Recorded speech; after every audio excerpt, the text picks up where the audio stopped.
Un niño puede crecer escuchando muchísimas historias. Nuestro protagonista de hoy en Surcos y Huellas creció escuchando historias de pistoleros bajo el sol del desierto de Arizona. 30 años después, decidió que merecían ser cantadas. Gunfighter Ballads and Trail Songs no es solo un álbum de country al uso, es, por decirlo con un símil, una película del oeste condensada en 35 minutos. Es un disco grabado en una sola noche, con un grupo de músicos que se lo pasaron tan bien que parecía una fiesta entre amigos, y es, sobre todo, la obra maestra de un tipo llamado Marty Robbins que convenció a su discográfica de que le dejaran grabar algo que, según sus propias palabras, probablemente no vendería ni 500 copias. Y tenía razón, no vendió 500 copias, vendió millones de ellas. Pero para entender cómo se llega a crear algo así, hay que retroceder. Hay que volver al desierto, a un niño que caminaba solo por la noche entre serpientes de cascabel y escorpiones, convencido de que era el famoso Gene Autry. Esta es la historia de Marty Robbins y Gunfighter Ballads and Trail Songs.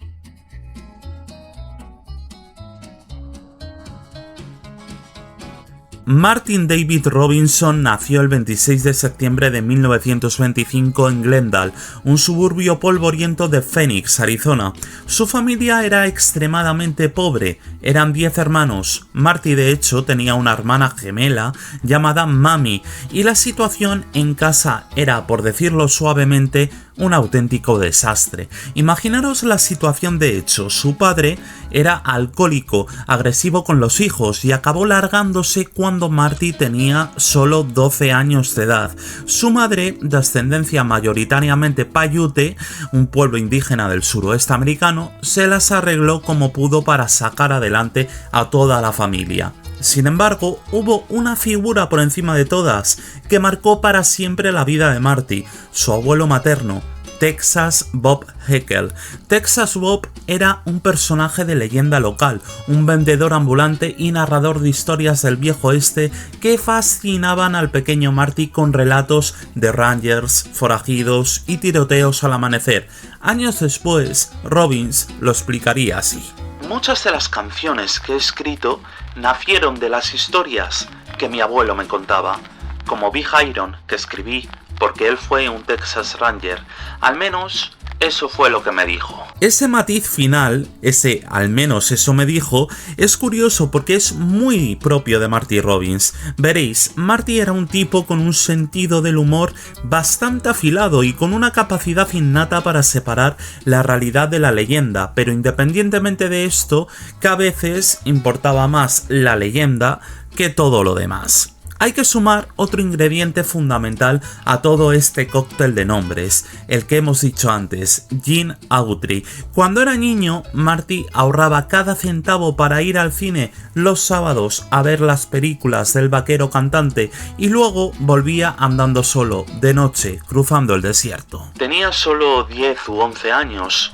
El desierto estaba lleno de serpientes de cascabel, de 100 pies, de escorpiones. Pero no me importaba. Tío, yo era Gene Autry. No se atrevían a salir de los arbustos a por mí. Esa sensación de salir de una película y creerte el héroe de la misma hacía a Marty ser superpoderoso. Era un crío que se sentía invencible cruzando el desierto cuando ya llevaba dentro todo lo que necesitaba para hacer Gunfighter Ballads. Solo le faltaba una guitarra y avanzar unos cuantos añitos más en el tiempo, pero entre medias sucedían más cosas. Con 17 años, Marty se alistó en la Marina de los Estados Unidos. Era 1943, en plena Segunda Guerra Mundial. Fue destinado como timonel de lancha de desembarco a bordo del USS Crescent City, participando en la campaña de Bougainville en las Islas Salomón. No era un destino precisamente tranquilo, tenía que levantar y bajar la rampa de la lancha mientras recibían fuego enemigo, era de bastante riesgo, pero fue allí, en el Pacífico, durante los tiempos muertos entre combates, donde Marty aprendió a tocar la guitarra de manera autodidacta. También empezó a escribir sus primeras canciones y desarrolló un amor profundo por la música hawaiana que le acompañaría toda la vida. Curioso, ¿verdad? Un futuro icono del western americano forjándose musicalmente entre ukeleles y steel guitars en mitad del Pacífico Sur. Bueno, tras licenciarse en 1945, Robbins volvió a Arizona y empezó a buscarse la vida. Un día se detuvo en un puesto junto a la carretera y escuchó a un cantante bastante mediocre emitiendo por la radio. Convencido de que podía hacerlo mejor, se presentó al día siguiente y cantó Strawberry Roan, una vieja canción vaquera que, como ya sabréis, las personas que conozcáis su obra, acabaría grabando para Gunfighter Ballads. La emisora despidió al otro cantante y contrató a Marty. A partir de ahí, todo se aceleró. Consiguió su propio programa de radio, Chuck Wagon Time, y después un programa de televisión local, Western Caravan. En 1948 se casó con Marizona Baldwin. Sí, un tipo de Arizona casado con una mujer que se llamaba Marizona. Parece ficción, pero es la realidad. Y en 1951, cuando el cantante Little Jimmy Dickens acudió como invitado al programa de televisión de Robbins, quedó tan impresionado que le consiguió un contrato, nada más y nada menos que con Columbia Records. Nashville estaba a punto de conocer a Marty Robbins. Robbins no era un artista convencional. Mientras la mayoría de cantantes de country de los años 50 se encasillaban en un estilo, Marty saltaba de género en género con una facilidad que desconcertaba a la industria. Era vaquero, rockabilly, pop, hawaiano.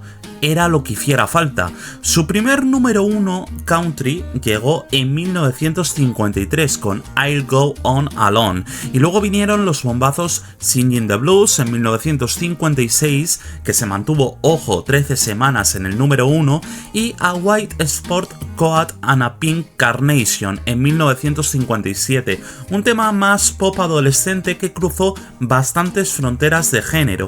Era una estrella del Grand Ole Opry y vendía discos a expuertas, y Columbia Records estaba encantada con él. Pero ¿qué ocurre? Que Marty Robbins tenía una espinita clavada. Lo que realmente quería hacer, lo que llevaba queriendo hacer desde que era un crío cruzando el desierto por la noche, era un disco de canciones del oeste, no country, western. Hay una diferencia, y para Robbins era fundamental. El problema era convencer a Don Lowe, su productor en Columbia. Lowe era un veterano de la industria, un tipo pragmático que solo pensaba en ventas. Un disco entero de baladas en 1959, la era del rock and roll estaba en pleno apogeo.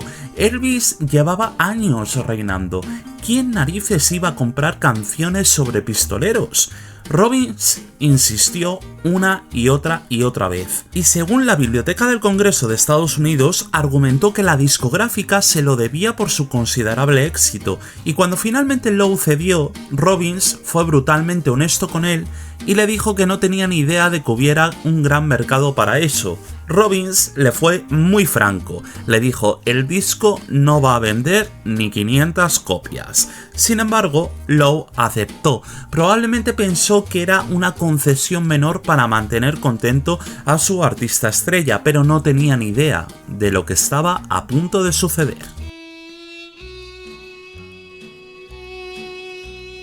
Aquí es donde la historia se convierte en leyenda. El 7 de abril de 1959, Marty Robbins y su banda entraron en un estudio de Nashville y en una única sesión de 8 horas grabaron las 12 canciones que compondrían Gunfighter Ballads and Trail Songs. 12 canciones y 35 minutos de música que iban a cambiar la historia del género. Para entender lo extraordinario de esto hay que pensar en el contexto en sí.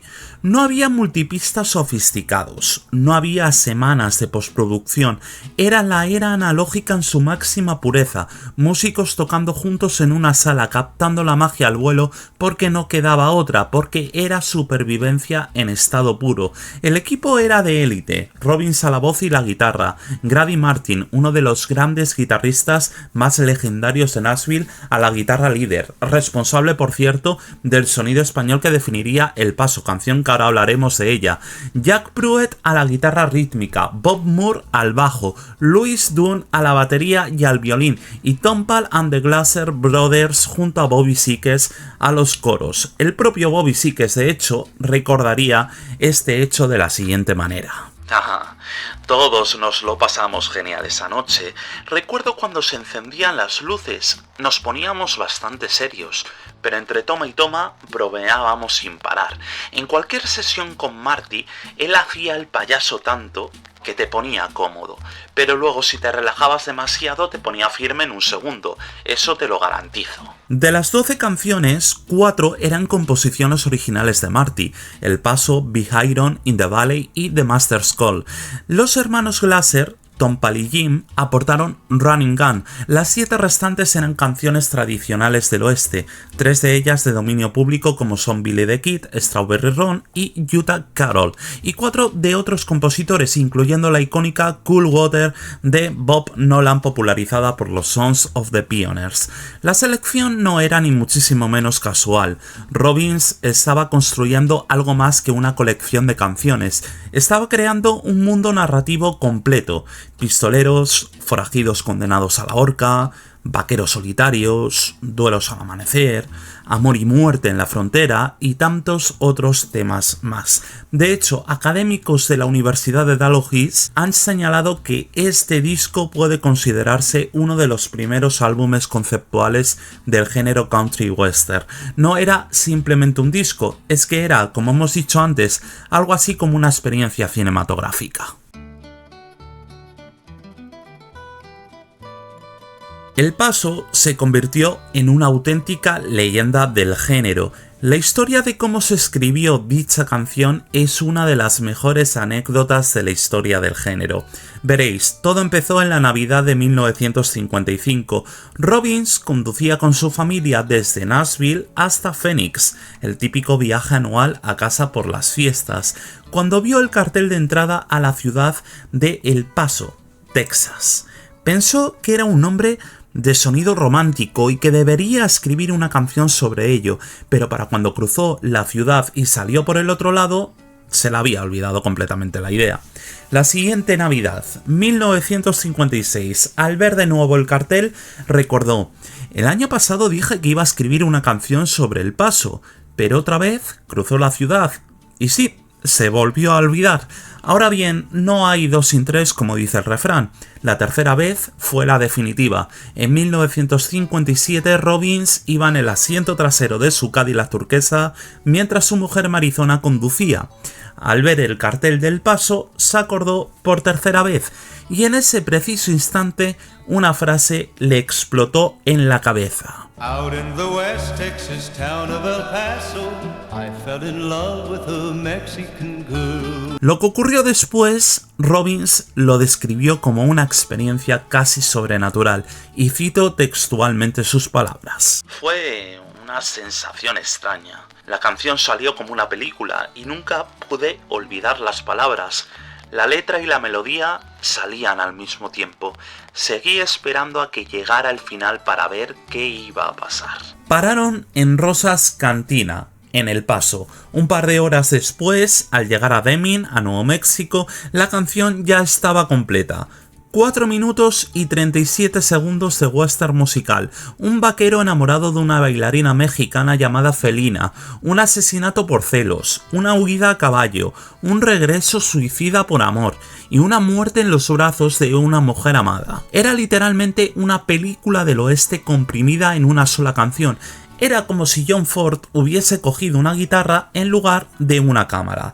Pero había un problema enorme. La canción duraba casi 5 minutos. En 1959 las emisoras de radio programaban singles de 2 minutos y medio, 3 como mucho, y una canción de 4:37 era un suicidio comercial.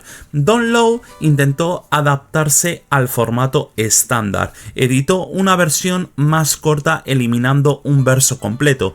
También se preparó una edición de 2:58 para emisoras de radio, pero los disc jockeys, al recibir las dos versiones, eligieron abrumadoramente seguramente la más larga. La edición de 2.58 destrozaba la continuidad de la historia según los críticos de la época. Los oyentes querían la historia completa, no querían un tráiler, querían la película entera. El disco fue un éxito fulminante. Gunfighter Ballads and Trail Songs se publicó en septiembre de 1959 como grabación monofónica.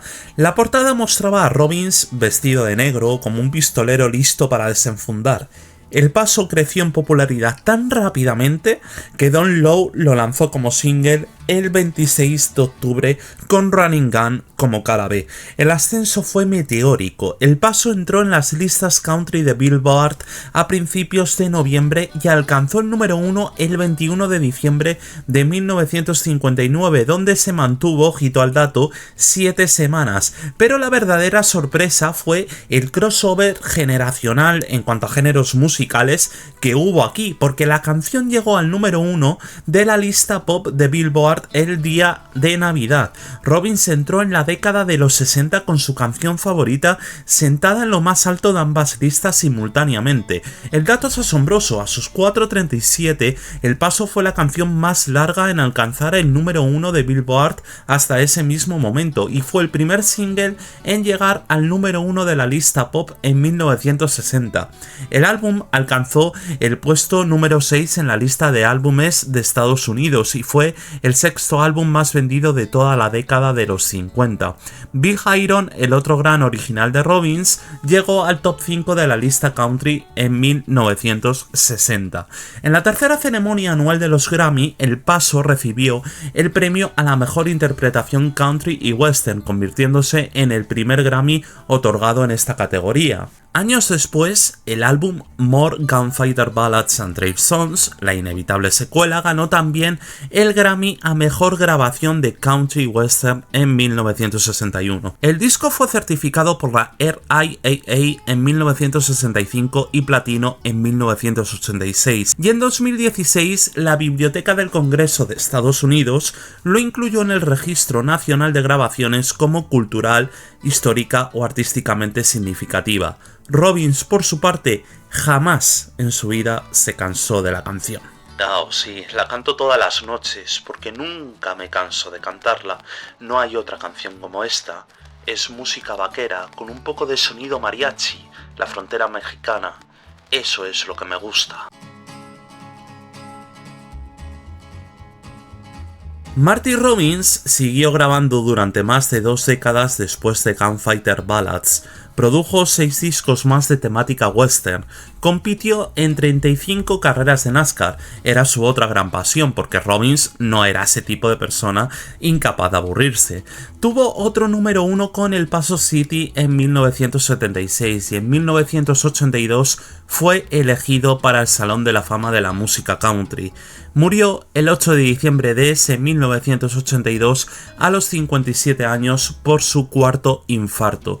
En su funeral, el veterano presentador de radio Ralph Emery lo definió como el golpe más devastador para la música country desde la muerte de Hank Williams. Doug Green, de Riders in the Sky, lo expresó mejor que nadie al hablar del disco. Dijo que para cualquiera que cante música western, Gunfighter Ballads and Trail Songs es algo seminal.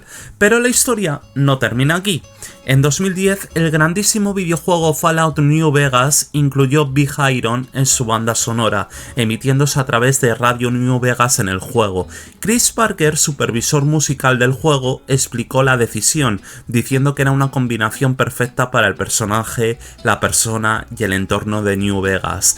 El juego evidentemente tiene una sensación western que echa para atrás. El resultado fue inesperado y masivo. Big Iron se convirtió en un auténtico meme en internet, introduciendo a Marty Robbins ante una generación entera que jamás había oído hablar de él o incluso de su género. En 2025 la serie de televisión Fallout utilizó Big Iron en la escena de apertura de su segunda temporada, cerrando un círculo que conecta a un vaquero de los años 50 con el apocalipsis nuclear de la ficción. Un niño de Arizona que cruzaba el desierto de noche imaginándose ser Gene Autry, un abuelo que contaba historias de rangers y pistoleros, un disco grabado en 8 horas un martes de abril. Y 67 años después, millones de personas en todo el mundo siguen tarareando Big Iron mientras exploran un yermo postnuclear en sus pantallas. Marty Robbins probablemente se habría reído y luego habría dicho: ya os dije que eran buenas historias. Nos vemos en el siguiente vídeo, suscribiros para más y hasta la próxima.